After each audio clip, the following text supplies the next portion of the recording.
ഈശോമിശിഹായെ സ്തുതിയായിരിക്കട്ടെ. എൻ്റെ പേര് പ്രിൻസ് എന്നാണ്. ഞാൻ മൂലമ്പള്ളിയിൽ ഇടവകാംഗമാണ്. സെൻറ്റ് അഗസ്റ്റിൻ ഇടവകാംഗം, വരാപ്പുഴ അതിരൂപതയിൽ. ഞാൻ എൻ്റെ അമ്മച്ചിക്ക് വേണ്ടിയാണ് കൃപാസനത്തിലേക്ക് വരുന്നത്. 2019 സെപ്റ്റംബർ മാസം 20-ാം തീയതിയാണ് ഞാൻ ഇവിടെ വരുന്നത്.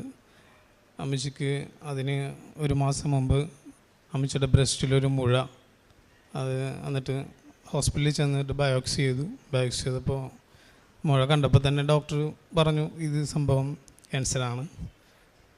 സംഭവം ബയോപ്സി ചെയ്തു. ഏതാണ്ട് 1 വർഷം പ്രായമുള്ള ഒരു മുഴ. തന്നെ നമ്മൾ എല്ലാവർക്കും സംഭവിക്കുന്ന പോലെ തന്നെ അമ്മച്ചിക്കൊക്കെ ഇങ്ങനെ വന്നു കഴിഞ്ഞാൽ നമ്മുടെയൊക്കെ ജീവിതം ശരിക്കും ഉറങ്ങിയ പോലെ പോകും.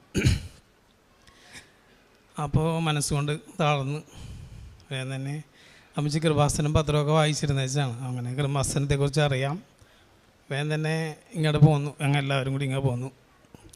അച്ഛനെ കാണാനായിട്ട് അച്ഛൻ്റെ പള്ളിയിലേക്ക് ചെന്ന് അച്ഛനെ കണ്ടപ്പോൾ ജോസഫ് അച്ഛൻ പറഞ്ഞ് കുഴപ്പമില്ല, മരുന്ന് ചെയ്തോ, കൃപാസനം എപ്പോഴും പ്രാർത്ഥനകളുടെ കൂടെ ഉണ്ടാവുമെന്ന് പറഞ്ഞു.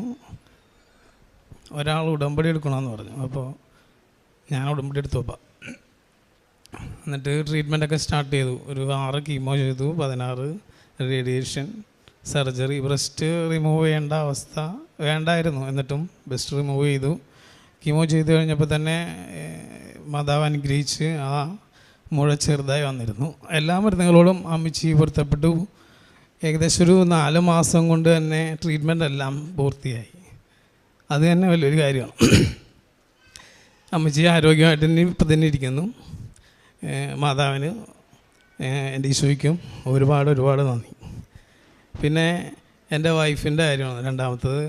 എൻ്റെ വൈഫിന് പോളിസിസ്റ്റിക് ഓവറിയാണ്. അപ്പോൾ ആദ്യത്തെ കുഞ്ഞുണ്ടായത് മരുന്നൊക്കെ ചെയ്തിട്ടാണ് ആദ്യത്തെ കുഞ്ഞുണ്ടായത്. രണ്ടാമത് മരുന്ന് കഴിച്ചിട്ടും ഇതുപോലെ കുട്ടികൾ ആവുന്നില്ലായിരുന്നു. അപ്പോൾ ആ സമയമായിരുന്നു അത്. ഒരുപാട് മരുന്ന് കഴിച്ചിട്ടും ഇതുപോലെ കുട്ടികളായിരുന്നില്ലായിരുന്നു. ഇവിടെ വന്ന് മാതാവിനോട് അതൊരു നിയോഗം വെച്ച് പ്രാർത്ഥിച്ചു. ഈ കാലയളവിൽ തന്നെ അതും പൂർത്തിയായി. ഞങ്ങൾക്കൊരു ആൺകുഞ്ഞ് ജനിച്ചു. രണ്ടാമത് മാതാവിനും ഈശോയ്ക്കും ഒരുപാട് നന്ദി. മൂന്നാമത് വെച്ചാൽ എൻ്റെ മൂത്ത കുട്ടി അവന് വികൃതിയായിരുന്നു. അവന് വേണ്ടിയാണ് മൂന്നാമത്തെ നിയോഗം വെച്ച് അവനിപ്പം മിടുക്കനായിട്ട് നല്ല കുട്ടിയായിട്ടൊക്കെ പഠിക്കുന്നു. ഈശോയുടെ തിരുഹൃദയത്തെ തണലിലായിരിക്കാൻ ഈശോ മാതാവ് വഴി, കൃപാസനം വഴി എന്നെ അനുഗ്രഹിച്ചതിന് ഒരുപാട് ഒരിക്കലും എൻ്റെ ജീവിതം കൊണ്ട് നന്ദി പറഞ്ഞാൽ തീരില്ല. ഒരുപാട് നന്ദി.